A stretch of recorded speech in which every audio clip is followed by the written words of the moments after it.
Bismillahirrahmanirrahim. Assalamualaikum warahmatullahi wabarakatuh. Teman-teman sekalian, marilah kita renungkan dua ayat yang Allah sebutkan di dalam surat An-Nisa ayat 34 dan 35. Ayat ini bercerita tentang nasihat-nasihat dari Allah langsung kepada pasangan suami istri. Jadi ayat ini bukan nasihat dari Nabi, bukan nasihat dari sahabat, bukan nasihat dari ulama, bukan nasihat dari orang tua, bukan nasihat dari guru, tapi ini adalah nasihat langsung dari Allah Subhanahu wa taala kepada pasangan suami istri. Allah Subhanahu wa taala peduli sekali kepada hubungan pernikahan, karena memang pernikahan itu adalah salah satu syariat yang sangat mulia di sisi Allah Subhanahu wa taala, sehingga Allah di dalam Al-Qur'an banyak memberikan nasihat dan juga petunjuk tentang bagaimana cara membangun hubungan keluarga, hubungan pernikahan yang insya Allah berkah dan bahagia. Salah satunya ada di dalam surat An-Nisa ini ayat 34 dan 35. Di mana Allah Subhanahu wa taala berfirman, A'udzu billahi minasy syaithanir rajim. Bismillahirrahmanirrahim. Ar-rijalu qawwamuna 'alan nisa'i bima faddalallahu ba'dahum 'ala ba'd وبما أنفقوا من أموالهم فالصالحات قانتات حافظات للغيب بما حفظ الله واللاتي تخافون نشوزهن فعظوهن واهجروهن في المضاجع واضربوهن فإن أطعنكم فلا تبغوا عليهن سبيلا إن الله كان عليا كبيرا وإن خفتم شقاق بينهما فابعثوا حكما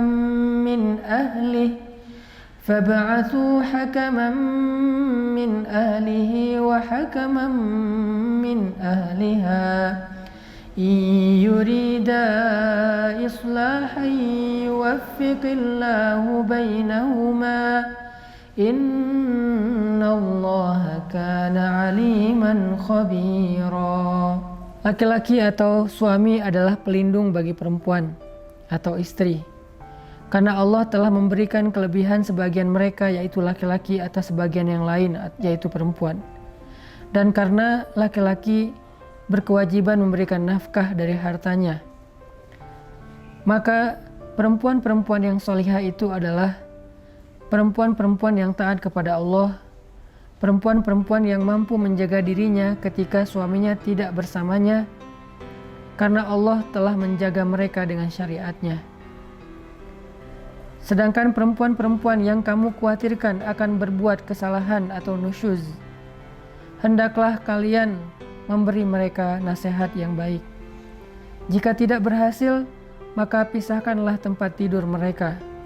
Jika tidak berhasil, maka pukullah mereka dengan pukulan yang tidak menyakiti atau melukai. Tetapi jika mereka mentaati kalian, janganlah kalian sekali-kali mencari-cari jalan untuk menyakiti mereka. Sungguh Allah Maha Tinggi lagi Maha Besar. Dan jika kalian khawatir terjadi perselisihan di antara keduanya, maka utuslah seorang yang bisa mendamaikan di antara keduanya dari keluarga laki-laki dan juga dari keluarga perempuan. Jika keduanya bermaksud mengadakan perbaikan, niscaya Allah akan memberikan taufik kepada suami istri itu. Sungguh Allah Maha Teliti dan Maha Mengetahui. Shadaqallahul Azim. Teman-teman sekalian, inilah salah satu di antara sekian banyak ayat-ayat Al-Quran yang isinya berupa petunjuk dan juga nasihat bagi pasangan suami istri dan bagi keluarga yang beriman. Kenapa nasihat-nasihat tentang keluarga dan pernikahan ini banyak di dalam Al-Quran?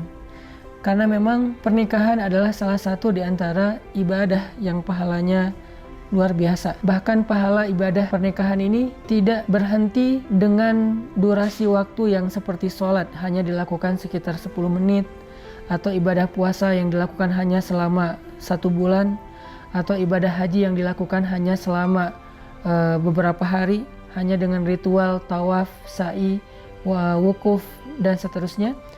Tetapi pernikahan ini adalah ibadah seumur hidup, atau ibadah sepanjang ikatan pernikahan itu masih ada, dan dalam sehari ibadahnya berlaku selama 24 jam. Jadi suami istri ketika mereka mengikat janji dengan syariat Allah yang halal, maka sejak saat itu mereka sudah mulai beribadah. Dan Allah Subhanahu wa Ta'ala suka jika hambanya itu meneruskan ibadah mereka secara istiqomah. Sehingga bisa dikatakan kenapa Allah membenci perceraian, karena sesungguhnya perceraian itu menghentikan seseorang dari ibadah dan justru membawanya kepada banyak fitnah dan syubhat. Orang yang sudah bercerai atau yang ditinggalkan oleh pasangannya, maka akan sangat mudah bagi dia jatuh kepada fitnah dan ataupun syubhat.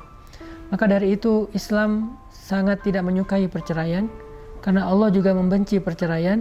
Sehingga ini harus menjadi satu rasa yang ada di hati kita, bahwa iman itu adalah perasaan cinta, perasaan benci, perasaan bahagia, perasaan takut, perasaan yakin. Perasaan adalah hakikat dari iman. Sehingga kalau misalnya kita belajar iman kepada Allah Subhanahu wa Ta'ala, kita juga belajar untuk memunculkan rasa yang sesuai dengan keinginan Allah Subhanahu wa Ta'ala. Misalnya Allah mencintai sesuatu, kita belajar mencintai itu. Allah membenci sesuatu, kita juga belajar membenci itu. Maka ketika Allah Subhanahu wa Ta'ala benci kepada perceraian, maka orang yang beriman harusnya juga benci dengan hal yang sama. Suami benci untuk menceraikan istrinya. Istri benci untuk meminta diceraikan oleh suaminya. Begitu juga mertua, orang tua, atau sahabat, siapapun di antara orang beriman, gak boleh kita menganggap perceraian itu sebagai sesuatu yang biasa saja. Apalagi sampai menyukai perceraian, mengharapkan perceraian, baik perceraian diri kita ataupun orang lain. Justru kita membenci perceraian karena Allah membencinya. Mencintai pernikahan, mencintai pasangan halal kita karena Allah pun mencintai kebaikan itu. Ini yang disebut dengan iman.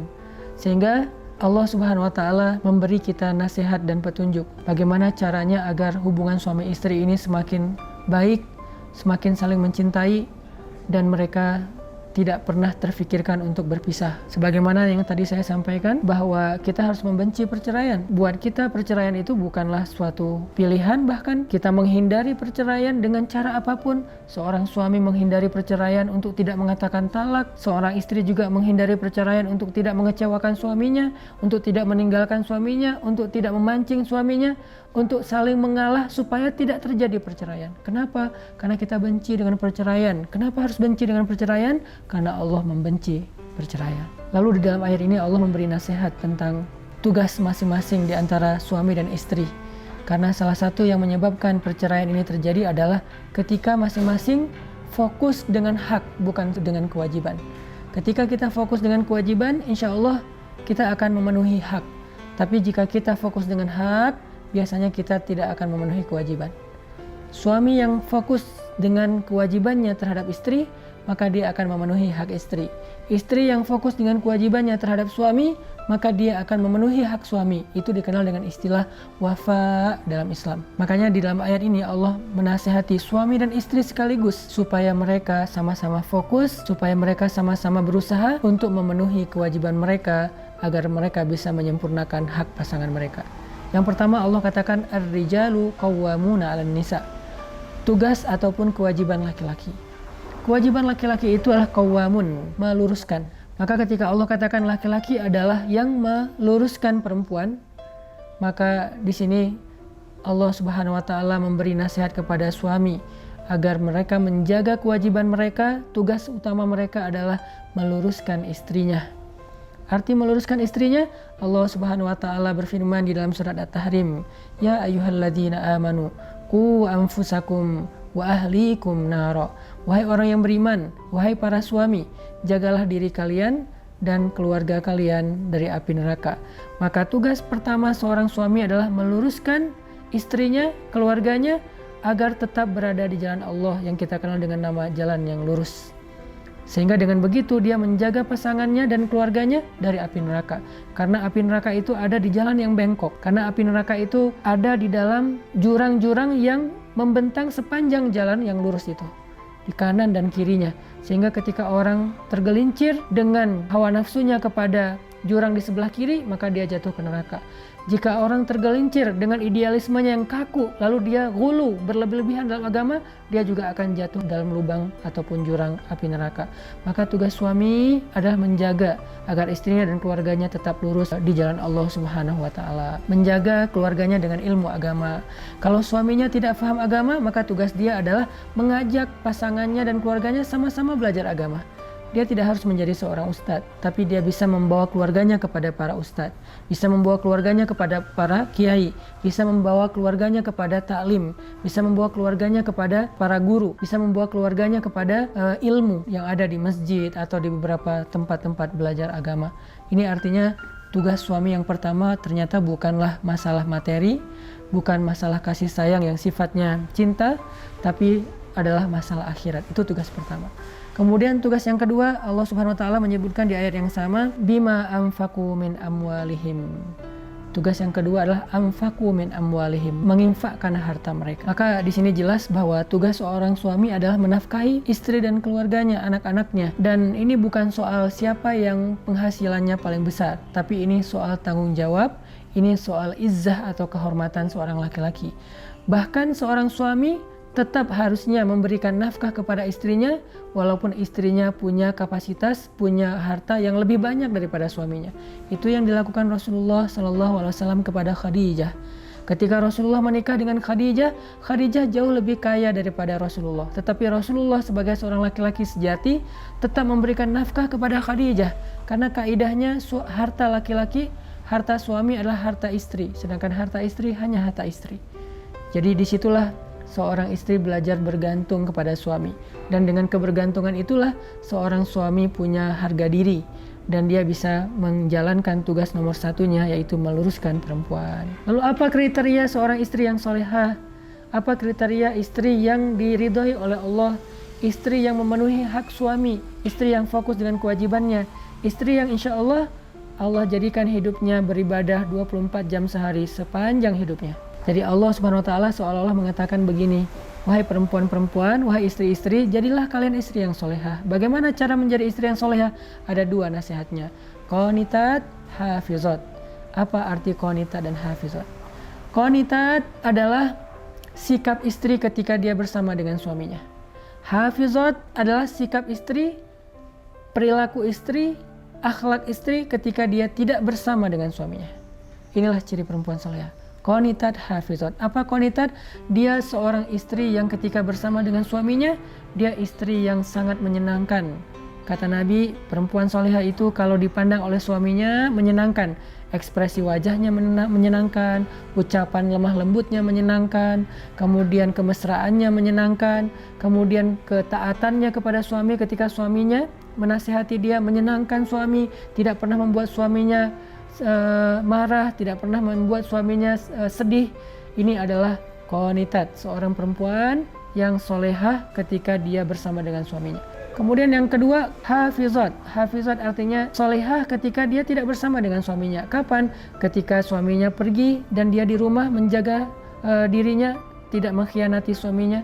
Atau ketika dia keluar rumah sendiri, bagaimana cara dia berpakaian, bagaimana cara dia bergaul, bagaimana cara dia menjaga dirinya, batasan-batasannya sebagai muslimah walaupun dia bekerja, karena tidak masalah muslimah bekerja selama dia mampu menjaga batasan. Termasuk hafizat, perempuan yang mampu menjaga dirinya di sosial media, karena mungkin suaminya tidak selalu bisa memantau dia. Ketika dia japrian sama laki-laki lain, ketika dia satu grup sama orang lain, ketika dia di akun-akun sosial media dengan orang lain, ada yang DM, ada yang komen, posting, live streaming, dan seterusnya, dia mampu menjaga dirinya meskipun tidak ada suami di sebelahnya. Ketika dia mengetik teks yang dikirimkan kepada orang lain, laki-laki, seolah-olah ada suami di sebelahnya. Seolah-olah suaminya melihat apa yang dia tuliskan. Dia memperhatikan emotikon yang dia pakai, dan seterusnya. Inilah istri yang solehah, yang mampu menjaga dirinya ketika dia tidak sedang bersama dengan suaminya.